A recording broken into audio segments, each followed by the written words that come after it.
श्री क्षेत्र देवरगाव ते श्री क्षेत्र त्र्यंबकेश्वर येथे पायी दिंडी सोहळ्याचे आयोजन वैष्णवभूषण सुजित महाराज यांच्या मार्गदर्शनाखाली करण्यात आले असून देवरगाव येथील श्री योगीराज हरेकृष्ण बाबा यांची दिंडी वसनगाव येथे आल्यानंतर प्रगतशील शेतकरी मुरलीधर अण्णा शिंदे यांनी दिंडीचे स्वागत करून हजारो भाविकांना भोजनदान केले।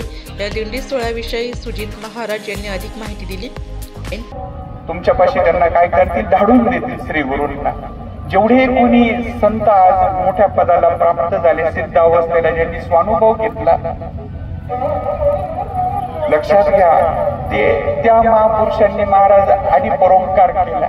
तुम्ही नामाचं चिंतन करा किंवा अखंड सेवा करा आणि महादेव किंवा हनुमान भगवान जे आहे, वीर हनुमान, बलबुद्धी विद्या देऊ मोई हरव कलेस विकार, त्यांच्याकडे बलही आहे, बुद्धी आहे, ऐश्वर्य आहे।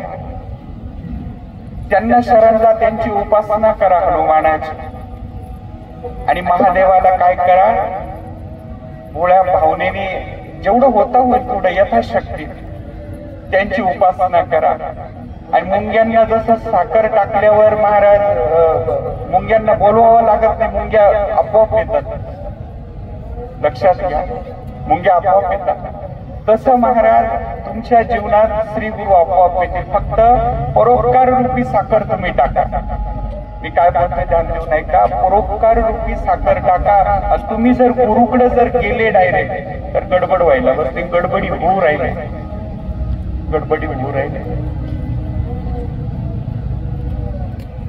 तर बाबांच्या पालखीचं 3रं वर्ष आहे आणि गुण्या गोविंदाने सर्वजण मुखाने नाम, हाताने करताल, टाळ, कुणी काय सेवा करते, कुणी काय सेवा करते।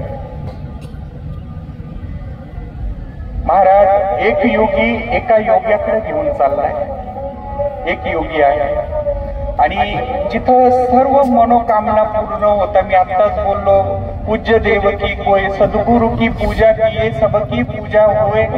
आपण अशा स्थानावर चाललोय, सर्व तीर्थे निवृत्तीच्या पायी, तेथे बुडी देई माझ्या मनात। निवृत्तीनाथांचं दर्शन घेतल्यानंतर तुम्हाला कुठेही जायची गरज नाहीये। खरं तर तेच आहे, द्वंद्व मिटत महाराज साधूच्या स्पर्शाने, सत्संगाने। त्र्यंबकेश्वरच्या दिशेने अजून थोडी स्थान महाराज मी सांगतो। आपण जिथं चाललोय ना, आमचे बुले बाबा होते पाथर्डीचे। नाशिक लोकशाही न्यूज साठी सागर निकाळे, निपाड।